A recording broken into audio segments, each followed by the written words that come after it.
పొగరబోతూ కొవ్వెక్కిన పృథ్వీగాడు హాస్పిటల్లో జాయిన్ అయ్యారు.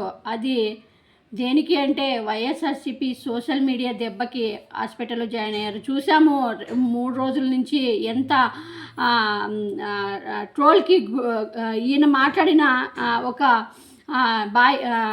లైలా సినిమా ఈవెంట్లో ఈయన మాట్లాడిన చెత్త మాటలకు వైఎస్ఆర్సీపీ సోషల్ మీడియాకి మండి ఆయన మీద బాయ్కాట్ లైలా సినిమా దెబ్బకి ఈయన పృథ్వీ మాట్లాడిన దెబ్బకి సినిమా మీద ఎఫెక్ట్ పడిన సినిమా మీద బాయ్కాట్ లైలా అని చేయడం కూడా ట్వీట్ చేయడం కూడా చూసాము. అది పెద్ద హైలైట్ అవ్వడం కూడా చూసాము.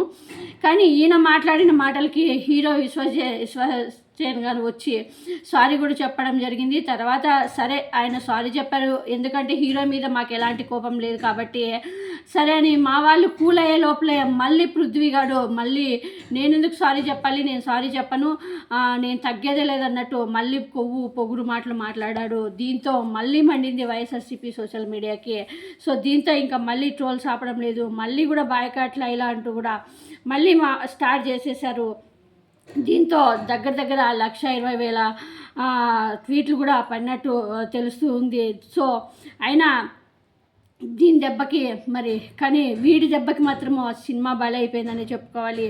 వాని బలుపు మాటలు దీంతో ఇంకా వేలాది ఫోన్లు వచ్చి రావడంతో పృథ్వీగాడికి బీపీ వచ్చినట్టుంది, హై బీపీ. మరి ఇది నాటకమో కాదో తెలియదు కానీ హాస్పిటల్లో జాయిన్ అయినట్టు తెలుస్తుంది. హై బీపీ హాస్పిటల్లో జాయిన్ అయినట్టుగా ఒక వీడియో అయితే వదిలాడు.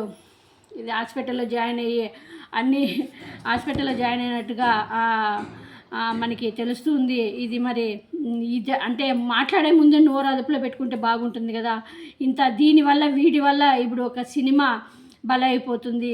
ఇంతకుముందు అలాగే గేమ్ చేంజర్ సినిమా ఈవెంట్లో మాట్లాడి గేమ్ చేంజర్ని నాశనం చేశాడు. ఇప్పుడు ఈ చిన్న సినిమా, ఇది పాపం చిన్న సినిమా, ఈ హీరో మీద అసలు ఎవరో ఈయనకి మా వైఎస్ఆర్సీపీ సోషల్ మీడియా కూడా చాలామంది ఫ్యాన్స్ ఉన్నారు, అయినా కూడా ఈయన మీద ఎవరికి కోపం లేదు. అలాంటిది ఇలాంటి సినిమా 30-40 పెట్టిన చిన్న సినిమాని 30-40 కోట్లు పెట్టి తీసిన చిన్న సినిమాని అతను ఎంతో కష్టపడి లేడీ గెటప్ వేసుకుని తీసిన సినిమాని ఈరోజు బాయ్కాట్లో ఇలా అంటూ కూడా ఒక హ్యాష్ట్యాగ్తో ఆ సినిమానే సర్వనాశనం చేసిన చెత్త విధవ ఈ పృథ్వీగాడు. అందుకే సినిమా ఈవెంట్లలో రాజకీయాలు మాట్లాడకూడదని ఎన్నోసార్లు చెప్తున్నా కూడా వినడం లేదు. దీనికి ఫస్ట్ స్టార్ట్ చేసింది పవన్ కళ్యాణ్ గారు. నిన్న దాంట్లో లైలా ఈవెంట్లో చిరంజీవి గారు దీనికి పృథ్వీ గారు ఇంకా మరి రాజకీయాల గురించి మాట్లాడి, ఆయన చిరంజీవి అంత పెద్ద మేధావి, అంత పెద్ద కాంపౌండ్ నుంచి వచ్చి నేను కాంపౌండ్ అని చెప్పుకునే చిరంజీవి గారు వచ్చి జై జనసేన అనడము, అంటే అక్కడ జనసేన వాళ్ళు తప్పితే ఇంకెవరి సినిమా చూడకూడదు అన్నట్టు